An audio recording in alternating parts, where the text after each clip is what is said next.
How's it going, ladies and gentlemen? Meathead Moto with you for another video to pump up your day with some motorcycle content. Today we're heading into work. I apologize that I did not have the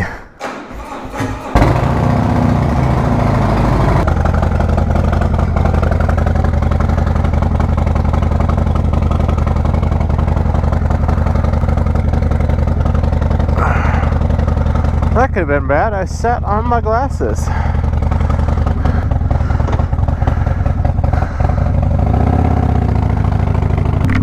So as I was saying, I'm sorry I didn't have a video for Monday. I didn't realize that I really hadn't recorded much at all, but I had been going to work with the bike, but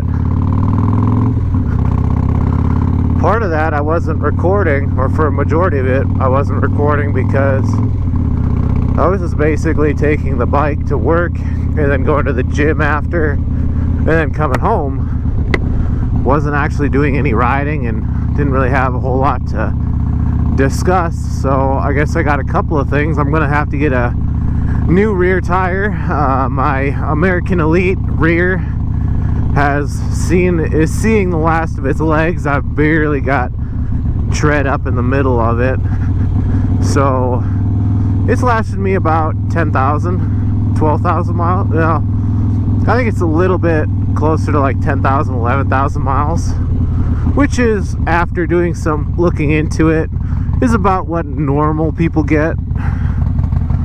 You know, there's always going to be that dude that run their tires till they see cords, but I'm not that kind of person that's going to run their bike till it starts fraying apart, like it's literally bound to pop at any moment. So in that case, I'm going to have to get a new rear tire. Other than that, though, there's not really been much going on with the bike and much going on. Sunday, or, well, it's yesterday. I'm recording this on a Monday. And yesterday we saw the second race of the King of the Baggers. And I got to say, I'm mighty impressed with Harley, but they still just can't get in front of Indian. And what I'm hoping after this is that Harley-Davidson does realize that they do need to step up their game as far as performance goes, because like the Milwaukee 8 is a great motor by all means. Like, I really do love my M8, but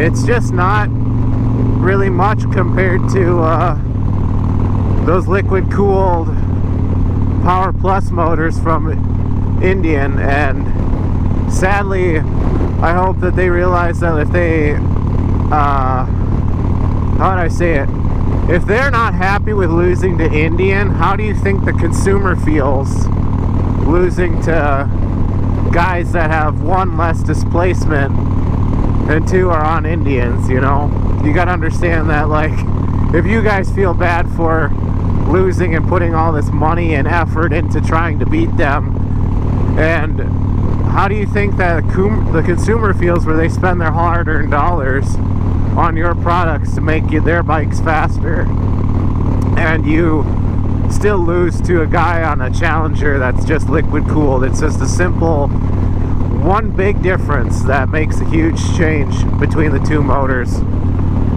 Like I said, I hope that they I kind of hope that they get a win on Sunday, sell on Monday kind of lifestyle, where they're like, we're gonna try and give the consumer bikes that not only match what Harley-Davidson is known for, like their heritage, the sound, the look, but that they also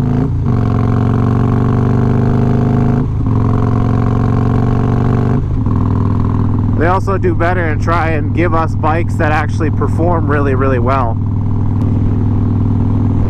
Check oil. No, it's fine. I checked it before. I'm gonna also have to get an oil change soon. That's one of my complaints so far with the cam upgrade, is that my bike does burn oil on the startup, especially out of the rear cylinder.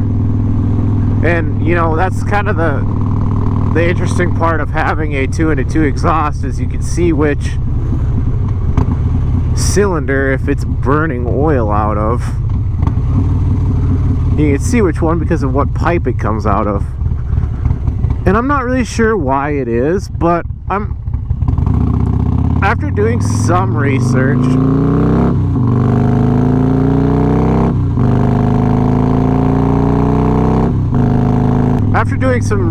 and looking through a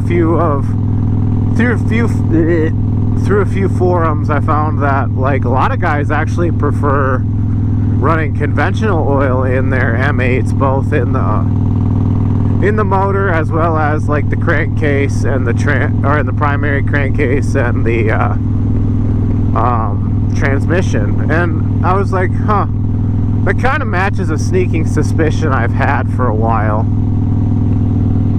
Because they obviously are not experts, but they've theorized that the reason why they have issues with the synthetics is that the synthetic oil can sneak past valve seals and stuff, and it will then just burn off when you start up your motor. And now that I've done the cam, it kind of makes sense, because the cam is so much larger in the lift that it could probably sneak past when it's just sitting, when the motor's shut off, and it can just sneak past a little bit. And then when I crank it over, it burns it out. But I don't know. I'm gonna try. When I get my oil change, I'll talk to my guy about it and see what he thinks. I mean, he's the one who tuned it, so I mean, if he has any suggestions or has any knowledge of what possibly is going wrong, I'm gonna be all ears, because I don't like burning oil. I don't like having to, like, every 1,000 miles be like, pop off the dipstick and see where we're at, make sure we're not running too low.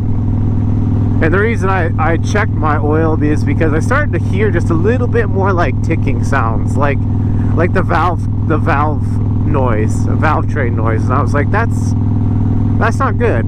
So I went and got home and popped off my dipstick and checked, and I wasn't on any of the dots anymore. So I was like, well, let's top her off, make sure she's good, and go from there. Haven't heard any more ticking noises and stuff, so I guess it's a simple fix, but I don't like having to do that very often, you know. I won't be here for too much longer. Saturday, I will be flying out to Florida for a vacation, so I'm not going to probably have a video for next Friday or next Monday either, but we shall see. Clearing out the morning.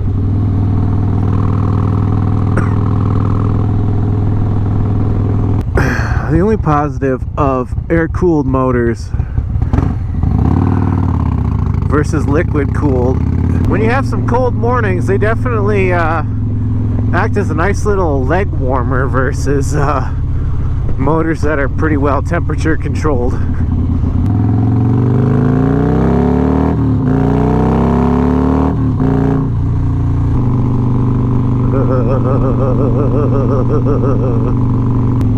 Yeah, as far as like how life goes, I mean, I'm excited to go to Florida. I'm excited to see the whole, it's going to be a way different place than where I'm used to going, especially because like last few vacations I've headed either northerly towards like the lakes in Minnesota or out to the hills, out to the Black Hills. But you know, taking a plane down to Florida is going to be an interesting experience. I've never been on a plane before, but thankfully my wife has been on a couple of planes, so she knows what she's doing.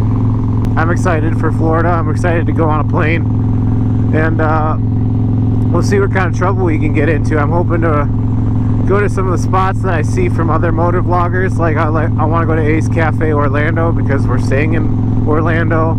Wouldn't mind taking the drive over to Tampa and seeing the Dirty Shame and all that, possibly running into the old shade tree surgeon.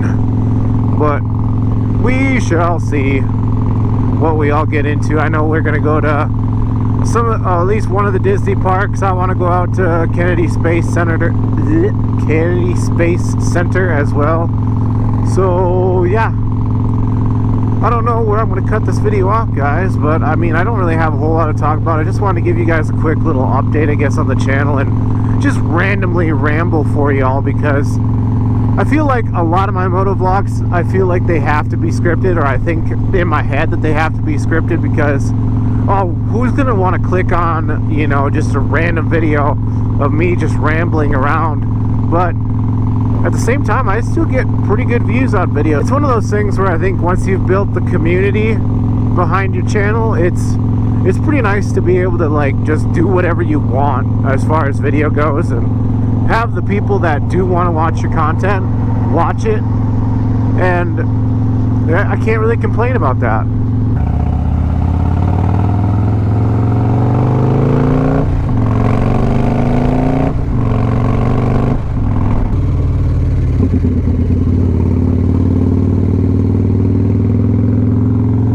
I guess the only other major thing I want to mention to you guys and like put feelers out for is if you live in the Sioux Falls or east side of South Dakota area and would be interested in meeting up and doing a ride, I want to do a group ride either near the end of this month, end of May, or early June.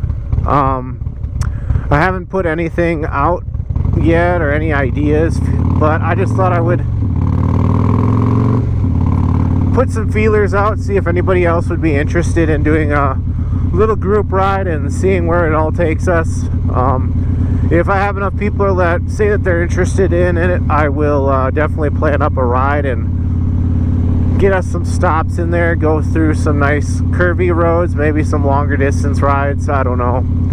I do want to get together a nice community of guys that want to ride together, because I really, majority of the time, ride solo. But I do like riding in groups, and I like riding with, you know, at least a couple other people, and having that, like, you know, badass, like, mob mentality of, like, yeah, we're rolling hard right now. So, just thought I would put that out there. I'm going to be headed into work now, so I will see you guys in another video. I hope you all like this content and consider subscribing to the channel. Please like and comment in the video if you think that you can make a group ride. But until next time, guys, I will see you in another video. Peace out.